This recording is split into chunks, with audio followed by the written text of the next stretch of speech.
I guess our original brief was relatively simple. We were attracted to the sort of super home movement and the idea of building an energy efficient home that would be a home that we would live in for the rest of our lives, that would be cheap to run, that would be in our retirement, and that would make the best of the sort of solar gain, that we would conserve the rainwater and things like that. And we didn't want a big house. We wanted a sort of small house that could accommodate the two of us, but have room for having family over, and Shirley does quite a lot of craft work, so some room for her. And I guess for us, the idea of a warm, dry, healthy home was really important. We both have backgrounds in the health sector and have seen the impacts of sort of poor quality houses, cold, damp houses, and how they impact on people's health. And we were also interested in the LifeMark standard, given that we were thinking,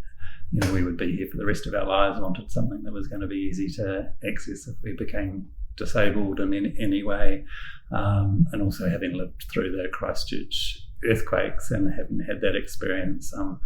we wanted a house that was of a high standard in relation to earthquakes. And I guess our experience of living here has probably exceeded all expectations, to be honest, because it's sort of seeing is believing, and living in it and experiencing it has been quite amazing to realise that you can run a house for almost nothing in terms of power and energy use when it's built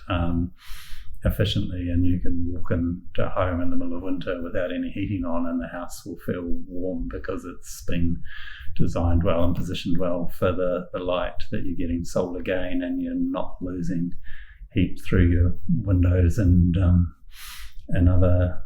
areas because it's so well insulated. It's just been a sort of a real privilege to live in the house, and feel privileged, I guess, to be able to build a house that is so nice to live in. One of the things that we first noticed when we were in here that we weren't sort of expecting was the way the light comes through the windows up the top in the morning and sort of shines up here, and it just we weren't expecting the way the light sort of plays on the roof, and I think one of the other things I've noticed are much more,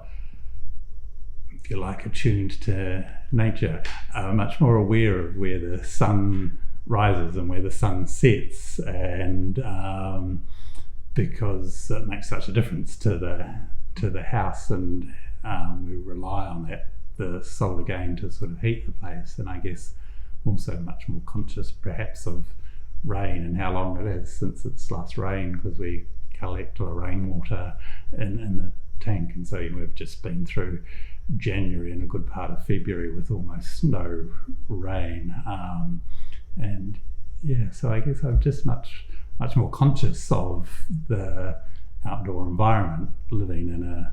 sounds a bit weird because we're living in a house that's very well protected from that environment, but we are reliant on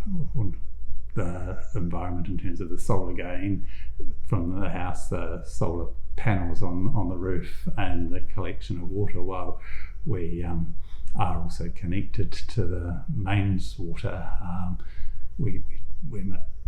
because we're also collecting the rainwater off the roof, we're really conscious about our water use and the environmental supply of that water. So I guess it has changed the way